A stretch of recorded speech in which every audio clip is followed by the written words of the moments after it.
Welcome to the Paranormal Pendle podcast, coming to you from the heart of Pendle Witch Country in the northwest of England. My name is Craig Bryant, author, investigator and collector of stories. Join me as we take a journey into the paranormal, UFO sightings, cryptozoology and big cats. This is the Paranormal Pendle podcast.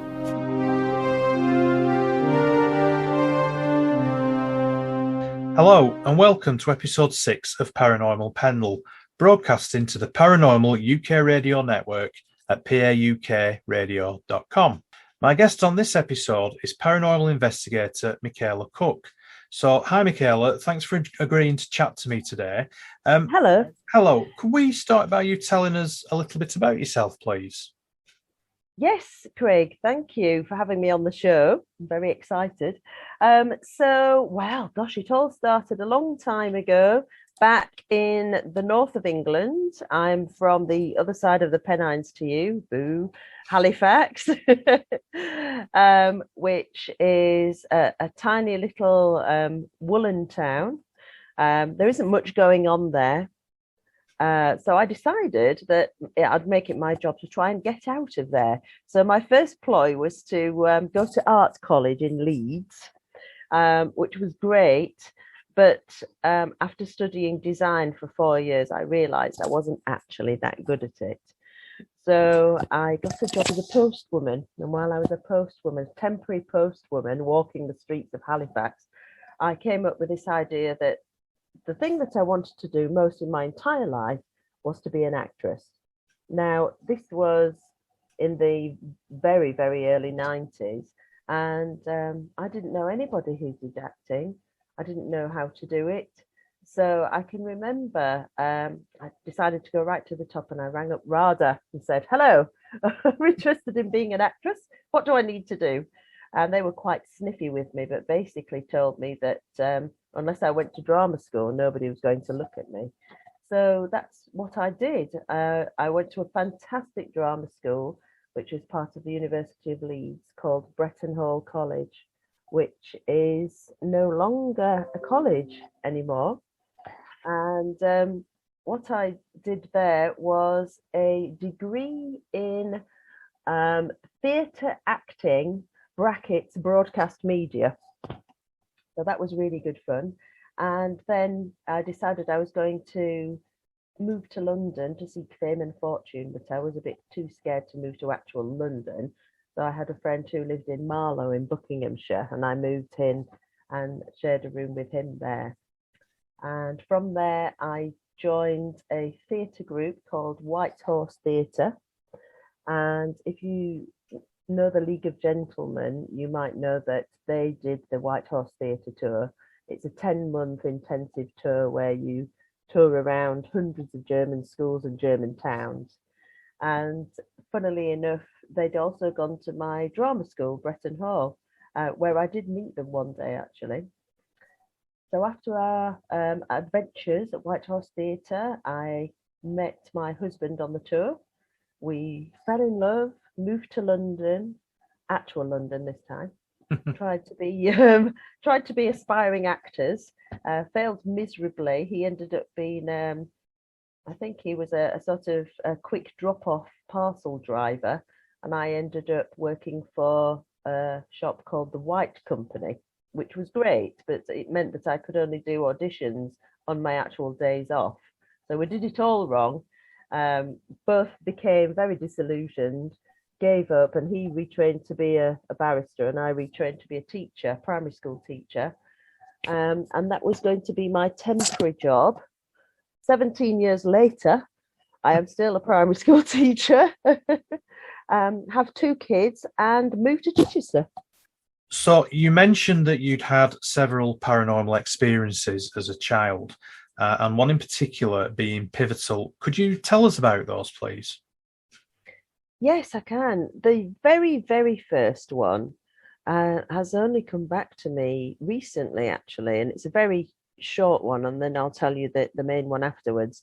So when I was about 3 or 4 years old, my mum and my birth father had got divorced, and my mum had moved with me back to my nana and granddad's house. And I remember it was on the day, I think we've talked about coal fires being taken out and gas fires put in when I spoke to you before. And Yeah. it was on the day that we had our old coal fire taken out and the gas fire was put in. So it was a big day in our house. It was all very exciting. And I'd been bundled off to bed, and my nana and my granddad and my mum were all in the living room enjoying the benefits of this glorious new gas fire. And what happened was I went to the top of the stairs. After this experience, my mum quickly got a child gate for my bedroom, but I didn't have a child gate. And I remember going to the top of the stairs, and some entity came. This bit's a bit fuzzy about what the entity was, but there was some sort of, I don't know if I want to call it some sort of angel or something like that came, and I jumped off the top step of the stairs, and it's just a regular sort of 13 or 14 steps, and this entity, all I can say is, flew me down the stairs. And I can remember very specifically getting to the bottom of the stairs and landing on my bare feet very gently. And then it just disappeared off. And I went up to the living room door, knocked on the door, and which was a bit silly, really, because it was the house I was living in. My mum opened the door in shock and said, "What on earth are you doing out of bed?" And I said, "A fairy just flew me down the stairs, Mummy." Wow. And of course she didn't believe me, and it sounds really incredible. The only thing I would say was it's so vivid, the feeling of flying down the stairs. And for years and years and years after, I used to have dreams about flying, where I was desperate to fly. It was almost like an intrinsic need to be able to fly. And I used to try it all the time in the playground and sort of run and try and jump and fly. It was the most bizarre experience. But so did this only happen once, or that, yes, only once, yeah. And you never saw this entity at any other time? No. And Although it was interesting, I once went to see, I didn't know this for years and years, but my mum used to go to a medium with her friend. And I once went when I was much older, when I was in my mid-20s, and I'd found out that my mum used to go and said, "Oh, who is this person?"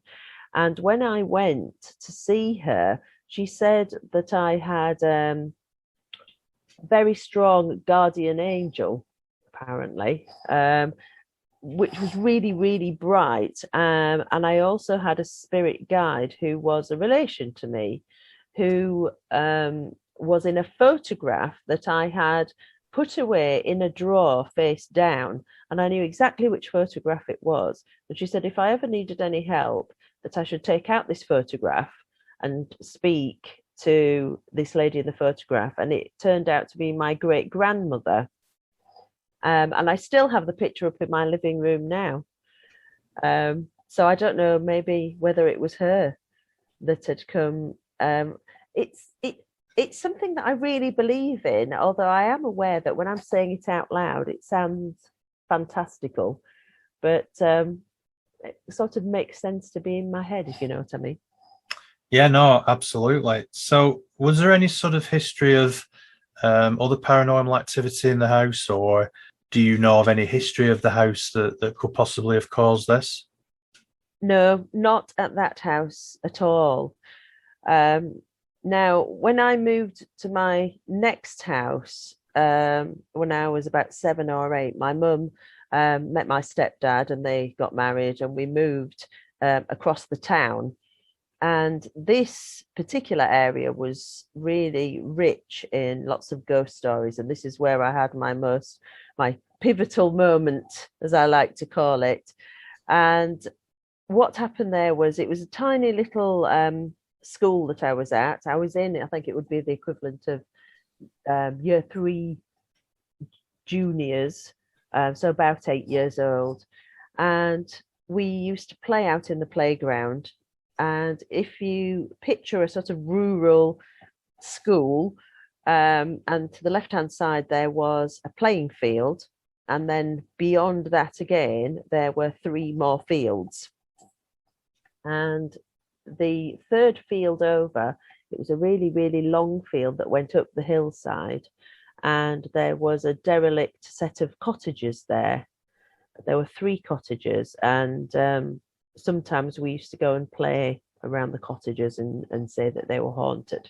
And this myth grew up within our tiny little village school, that there were what we called zombies that used to live in the derelict house. And it was just one of those sorts of urban myths that children make up. However, this one particular day, we were out in the playground. I remember it was a windy day, and somebody shouted out, zombies, zombies, I can see the zombies. So we looked over, and in the third field over, there were these 3 figures with sort of like monks' robes on. They were hooded figures, and they had staffs with them, and they were herding the cows up the hill. But the cows were only walking very slowly. The cows weren't afraid, but they obviously could either see or sense these zombies, we called them, but I think for lack of knowing what they were. But they weren't afraid, were the cows. So they were walking slowly up the hill, and these figures were following.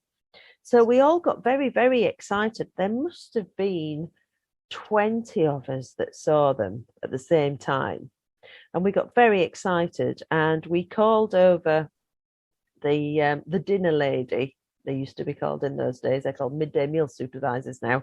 But the dinner lady came over, and I can remember saying, Miss, can you see the zombies? And she said, where are you looking? And I pointed and went, there, look, those people with the black hoods. And she couldn't see them. And the more that we were insistent and shrieking and pointing, the more she couldn't see them, and the more sort of freaked out she was obviously getting. And I said to her, Miss, can I go over the sports field and go and look from the other wall? Because I was desperate to go and see them closer. And she said, no. And she blew the whistle, and play was ended early, and we all had to troop back into our classroom. And luckily, I was in a classroom. It was a temporary classroom, a chalet, we used to call them, at the back of the school. So when my class was being frog marched back to the classroom, I could still see these entities walking up the hill. And I was desperate. I was so desperate to go and see them, but I was more scared of authority. And we got bundled into our classroom, and I couldn't see them from the classroom. So that's the first part of the story. And as far as I was concerned, that was it. I didn't see them again. I then began to be interested in the paranormal and the supernatural and ghosts and things like that. And it wasn't until years later I was talking to a friend of mine, and her friend lived directly behind my school. There used to be this sort of farm shop, and the man who lived there with his children was quite an entrepreneur, and he'd built some apartments at the edge of his farm shop, and his teenage children were allowed to live in these apartments. And so one day my friend Diane said, oh, let's go and visit Alex. So we went, and I walked into her little apartment, and her kitchenette window overlooked the field where I'd had this experience. And I picked up a ghost book that she had on her shelf and said, oh, are you interested in ghosts? And she said, oh, yes. My dad's always encouraged me not to lose my childhood abilities that I had when I could always see ghosts. So, of course, we got talking about ghosts, and I said, you'll never believe what happened to me when I was at the school. We had this experience out in this field here outside your window, and we saw the three hooded figures walking up the field, herding the cows. And she turned round to me, absolutely deadpan, and said, "Oh yes, I see them all the time." No. Yes. Really? That is amazing. Yes. That's really amazing, actually. Yeah. And she not only did it feel like it corroborated my story from many years before, Yeah, of course. but she said that she saw them quite often, sort of wandering up and down the field. But when I looked into it, there isn't any sort of burial ground or anything around there. But apparently these things are called something called the Geni Cuculati.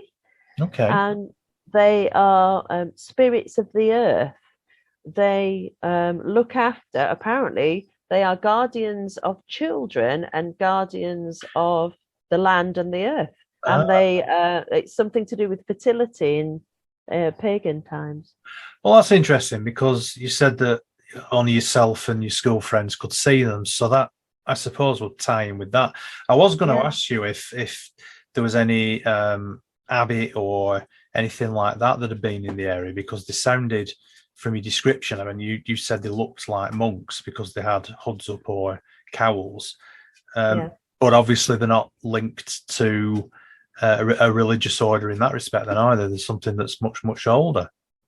Exactly, because I did look into it, and I even managed to get access on the internet to some old geographical maps of the area, and there was literally nothing, no burial sites or monasteries or anything. So that, I think that must be what they were. But it started off this chain of interest that I've had ever since. So when we swapped emails and we chatted about what you were going to talk about, you mentioned that you're very keen to write a book on stories that you've collected from your family and from friends. Yeah. I'm just wondering, are there any which particularly stand out? Any really interesting stories? Any particularly frightening stories that you've come across? There are a couple. There's one very curious story, which actually my current teaching assistant at school told me. This is what I love about the paranormal. You can just take the person who seems to be the most ordinary person and say, "Have you ever had any experiences?" And they go, "Oh yes, well, there was this time when this happened, or my grandma had this, or whatever," and they just come out. So my teaching assistant said that her mum, and I realise this is kind of two people away, but she said that things kept going missing in her mum's house, and in the sort of way that you miss odd socks and things like that. Things are misplaced around the house. You think you've put something somewhere, then it disappears, and then it appears to come back again. Well, her mum said that one day she was in her bedroom and she turned round, and what she could only describe as a tiny little brown man of about 2 feet high. If you think of a sort of a wood sprite with, she said, really brown leathery skin, was in the middle of reaching down towards something on the floor of hers. She saw it and it clocked her seeing it. And she said that it kind of whipped back into almost like a tear in the dimension. Yeah. And it kind of whipped back into this slit that it had come out of and kind of pulled it together. And then it was just normal reality again. Yeah, that's interesting because about 12 months ago, I did an interview for Paranormal UK Radio. And one of the ladies that I was speaking to who interviewed me actually told me a story which was almost word for word exactly the same as what you've just said. And this was happening in her house. She lives somewhere in the centre of Wales, in a very remote area. Oh But my goodness. she described exactly the same, right down to the sort of very brown, leathery looking skin of this little man who was, maybe about 2 foot tall, Yeah. who sort of appeared in her house, and she called him a sprite, or a wood You sprite. know, I've heard of a few people who've seen things like that, actually. Um, and I just find it absolutely fascinating. Mind-boggling as well, because my mind can't quite believe that could be true. I understand where you're coming from with that, because it does sound quite fantastical, doesn't it? It does, yeah. I've got a couple of other ones which my own children have had, actually, Okay. and they're not prone to. I've tried to keep the paranormal away from my children, as in, I don't want to scare them, and I don't want to sort of freak them out. And my husband really doesn't believe in any of this at all.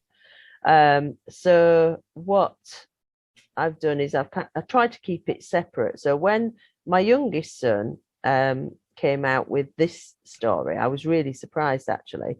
So he had an elephant toy, like a cuddly elephant, and it was his granny's, so my husband's mum's, and he'd brought it from her house to our house because he liked it.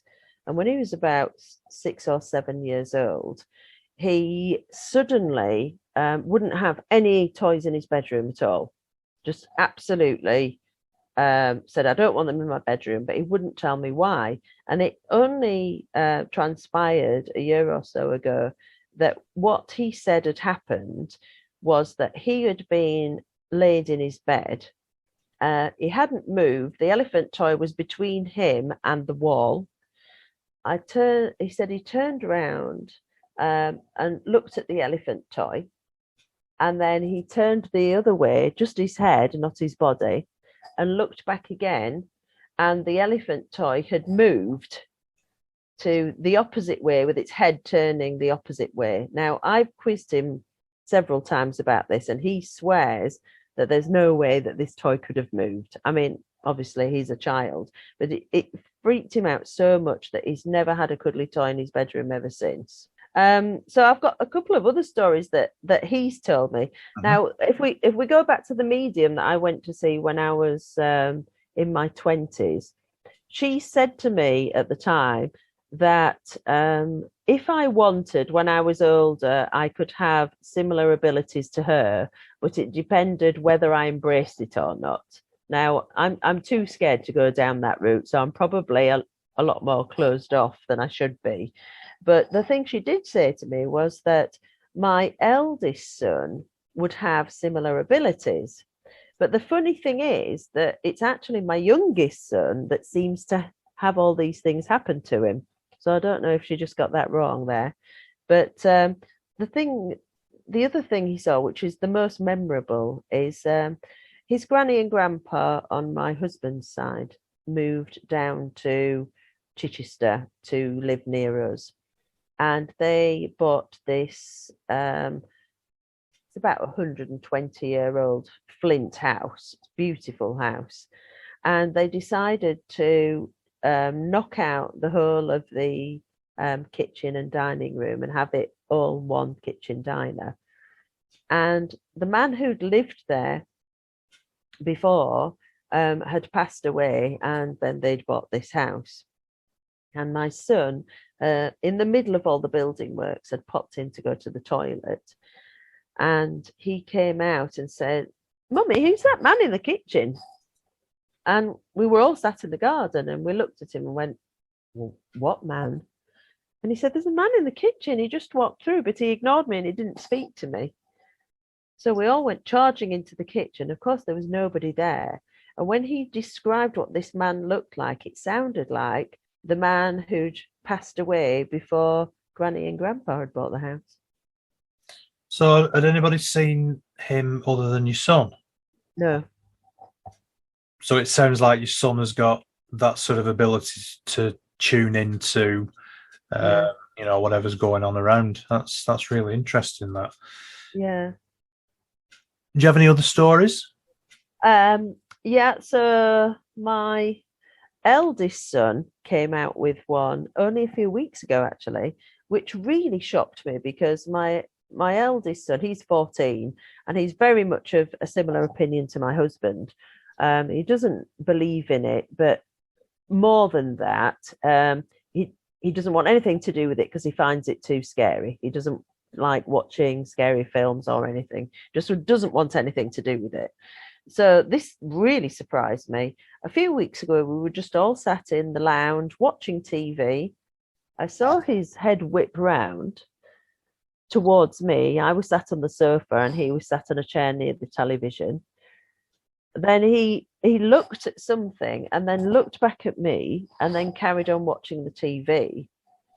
And when we'd finished watching our program, really matter of factly, he said, "Mum, I think I just saw a shadow man in the living room." And I said, "What are you talking about?" He said, "Well, I turned round while I was watching the television and this black shadow figure walked out of the wall behind you, through the sofa, across to me, and then behind me in my chair, and then disappeared." Wow. How did he feel about that then? Did it scare him? No, he wasn't bothered at all, which I find incredible. He was very matter of fact about it. But it sort of follows on from an experience we had 2 years ago. Although my eldest is not into scary things, he does love Halloween, as most children do. And my youngest son, he's 12 and he's obsessed with Halloween. He's definitely following in my footsteps, enjoying things to do with the paranormal, even though I've tried not to encourage it, but he loves it. So we'd been out trick or treating in the times when he could go out and be with other people, and they were dressed in their costumes, and we'd had a lovely time. And we live on a big kind of modern estate, and all the kids, when they were a bit younger, used to meet up and we'd all troop around together with all the parents and the kids. It was like something off an American TV show. It was fabulous. And so we'd watch something on the TV. The Halloween festivities were over. So I said to my husband, "Oh, will you watch a horror film with me?" And he doesn't really like doing it, but he said, "Oh, okay," because it's Halloween. So I popped to the local shop to get a bottle of wine, as you do on Halloween. And on the way back, I saw a shadow figure, and it was the most bizarre thing that I've ever seen. There's like a few houses down from my house. There's a house that's got a big wooden panel fence, if you know what I mean. Yeah. So if you shone a screen on it, you could probably watch a film. It's really flat and tall. And as I walked past it, shadow walked across the panel fence, and it was like a hunched over troll. And it took several steps and then disappeared down the fence. And I was so shocked. I didn't know what to do. And I just thought, well, oh my goodness, did I really see that? Have I just imagined that? So I went home. I was a bit freaked out. I told my husband. He told me it was a load of rubbish. And so we settled down to watch this Halloween film. And while we were sat watching the Halloween film, I think after the wine and all the Halloween night, we were a bit tired and we were sort of half dozing off through this film. And all of a sudden came these three big knocks on the door. Knock, knock, knock. But I thought it was because I was half asleep. It was that kind of echoey knock that they do on horror films. It was like boom, boom, boom. And I jumped off the sofa. He woke up and I said, "What the heck is that?" who's coming to the door at this time of night? Looked at the clock. No word of a lie. It was 12 midnight. So I ran to the door, opened the door, nobody there. So I go outside, hello, hello, nobody there. So I thought, oh, it's kids, teenagers messing about now. So I went to the end of we've got a really short little drive in front of our house, looked up and down the street, absolutely deserted. When I came back in the house, these footsteps, like thundering footsteps, went down our landing, what sounded like from my youngest son's bedroom down the landing and into the bathroom. Boom, boom, boom, boom, boom, boom, boom. So I thought, oh my God, when I've gone out to look down the drive, somebody sneaked in and is upstairs with my children. So I tore up the stairs, and the children were both asleep, nobody there. And I've never been able to explain that. And all those weird, scary things all happened within one Halloween night. I was just about to say, perhaps it's not a good idea to watch horror movies on a Halloween night. But you mentioned that it's a new housing estate. Do you have any idea what was on the land before? Now, it's funny you should mention this, because there's a woman that I got talking to during the do you remember the Thursday claps for the NHS? Yeah. That everyone used to do. Well, it was really good in that that we all sort of got talking to our neighbours when we used to go out into the street. And one of the ladies a few doors down said that she was one of the first inhabitants of this estate when it was built. And it used to be a sort of I don't know what you'd call it really, a country estate, I guess, beforehand. So it was all just land, and apparently there was a manor house somewhere which doesn't exist anymore, and it was all a country estate. But I don't know anything else. That's all I know. But it would be very interesting to find out. Do you think they might have carried out hunting on the estate then? Maybe, yeah. Because that, what you described, could be horses' hooves, maybe. Who knows? Maybe. But it's funny because we've had a lot of experiences in this house, and it's certainly not an old house. I've had all sorts of things happen in here, but nothing that's made me scared or worried. Just things that I accept happening, such as a lot of vanishing objects. And I actually managed to catch out the entity, as it were, because you know when things go missing and it at first you just think you're going mad. Yeah. You think, did I put it there? Oh. Well, I caught it out twice. And I mean, I'm as mad as a hatter, I have to confess. But I talk to myself in the house the whole time, and I talk to whoever or whatever's here as well. And I feel like it's a benign entity.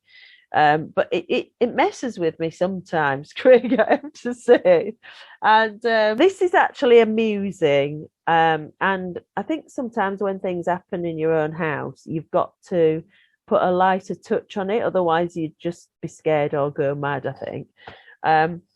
So there's two very significant happenings. One I call Slippergate, and one is Face Glove Gate. So you judge for yourself when you hear. So Slippergate. I was in the house on my own one school holiday, which is a very rare thing because I'm always with children, whether it's other people's children or my children. But this one day, I think the children were at Granny's.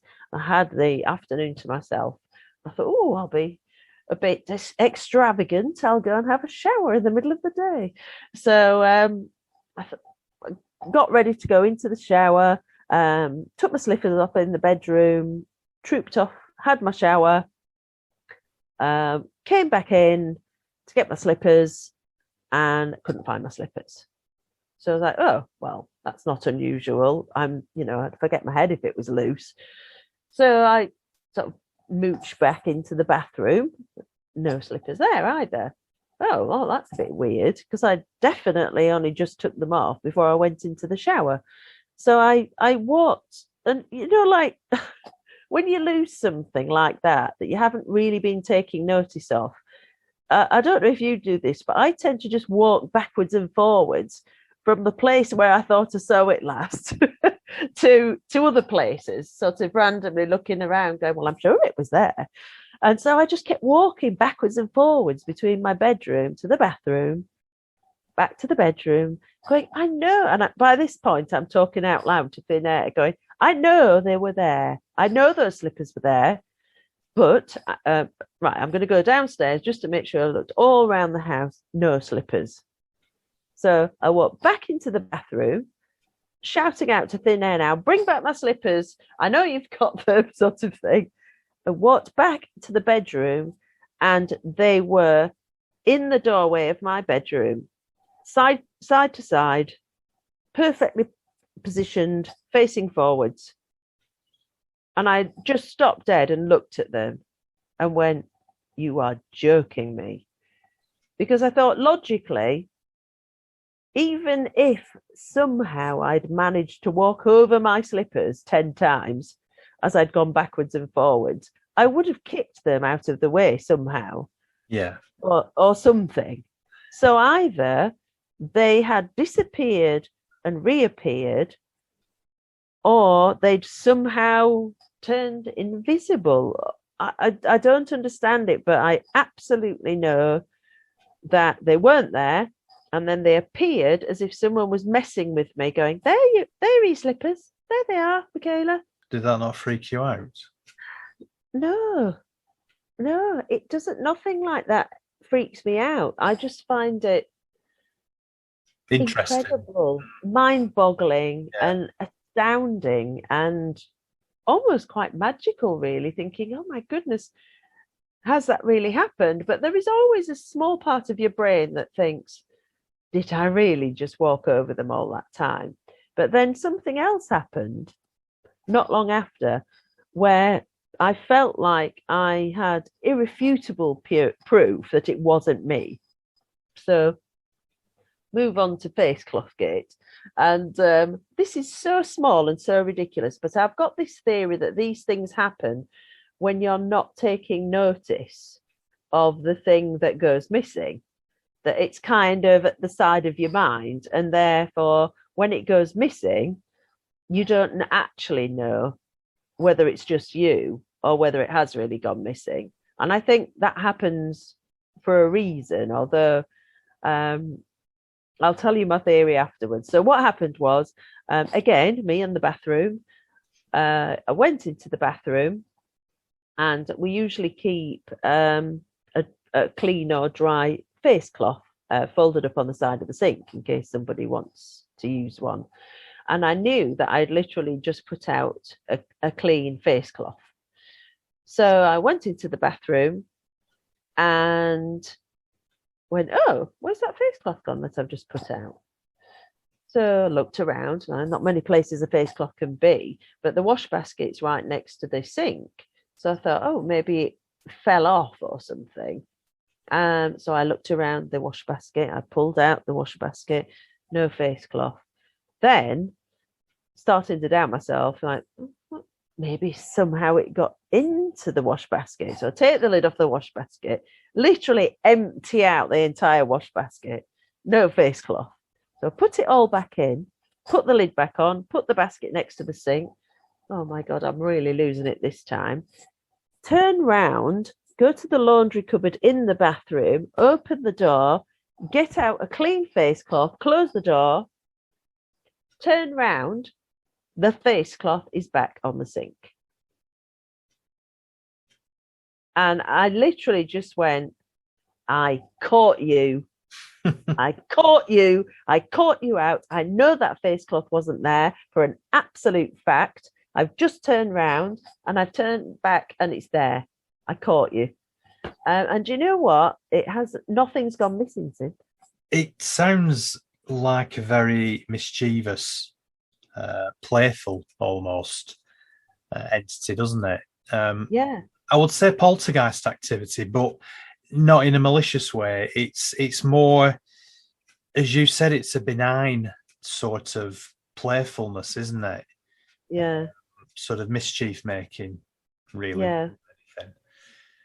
But That's I am wondering whether it is, some. I don't know if you ever saw this. There was, it wasn't Tales of the Unexpected years ago. It's the Twilight Zone. I don't know if you ever saw, there was a Twilight Zone where there was a little creature like the one we were talking about earlier. And it came out of a kind of mouse hole in the skirting board. And it kind of made this hole appear in the skirting board, and it came out and it climbs up, and there's a little boy asleep in bed. And it stands on his chest and it starts to suck out the breath from his body. And he gets saved by the dog. His dog sees it and it jumps at it and eats it, basically. And I always wondered, is it something like that? I mean, I don't know about you, but I've got a massive washing basket in my house with single odd socks in it. Yes. There must be 100 pairs. A, where do the other ones go?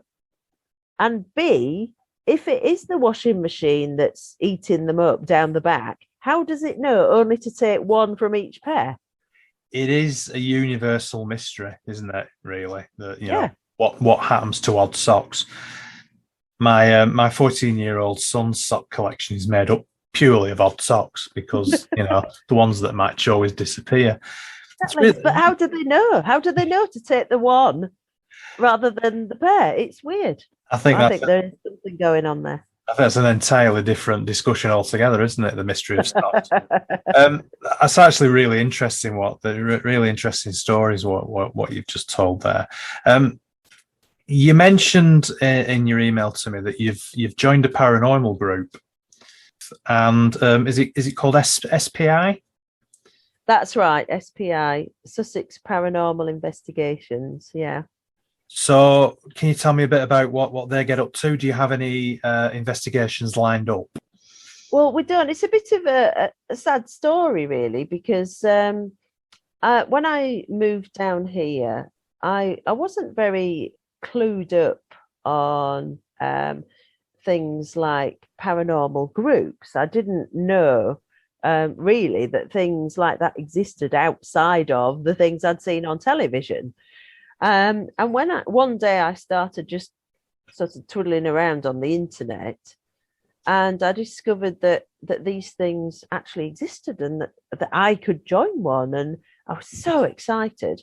But unfortunately, there didn't seem to be much going on around this area at the time.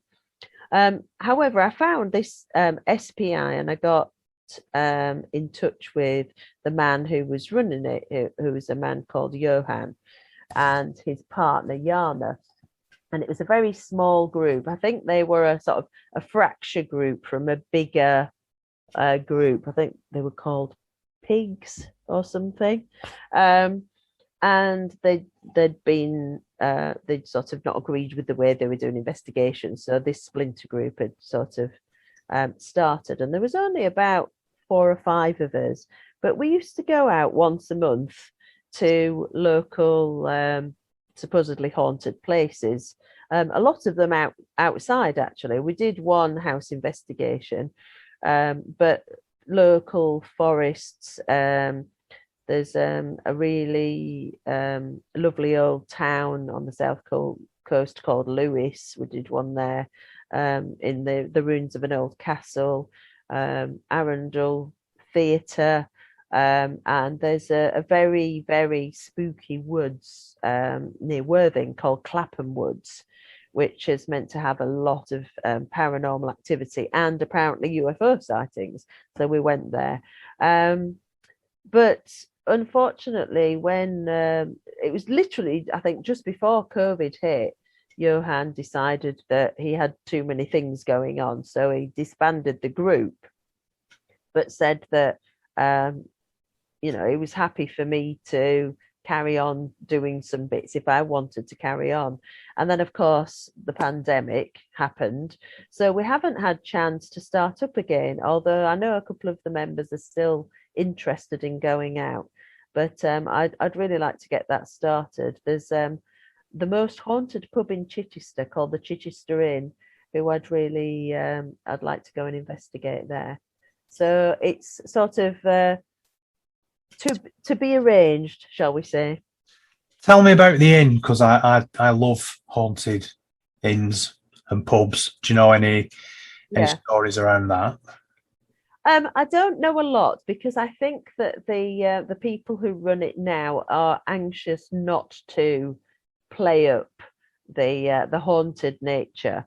Because when I tried to contact them, they were sort of, I think because they're trying to run a sort of B&B concern, they don't want to play up the haunted thing. But apparently there's meant to be a grey lady in the attic, and occasionally, if you're lucky, you might see her. She's been known to come down inside the pub, but that's all I know, because when I've tried to find out from the actual people, they weren't really keen in talking about it.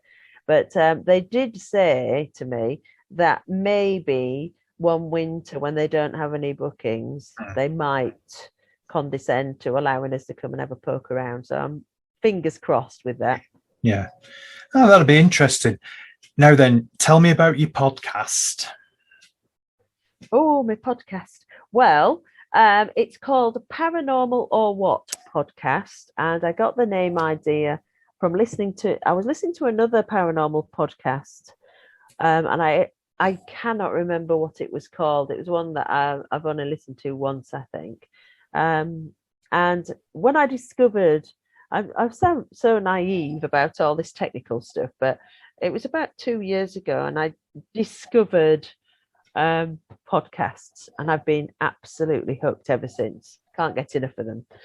And he'd said something like, "Oh, is that paranormal or what?" And I thought, "Oh, that'd be a really good name for a podcast." So I decided that because my creative outlet was not being fed, i.e., when I worked as an actress and gave it up to be a primary school teacher, I sort of fed that craving by doing lots and lots of amateur dramatics. And I was in all sorts of amateur companies, and we did all sorts of plays, lots of Shakespeare. And of course, over the last year, that hasn't been happening. So my creative itch needed to be scratched. And I thought, oh my goodness, wouldn't it be amazing if I combined my love of the paranormal with wanting to create something? And so that's why I started it. And it's a place where I interview interesting people like yourself, which is an interview that's coming up soon, everybody, and tell stories, just generally chat about the paranormal. I'd really like to start up a section called Listeners' Theories, where they might call in and tell me what their theories are about what ghosts are or things like that. And I really just started it up also to try and get to know like-minded people.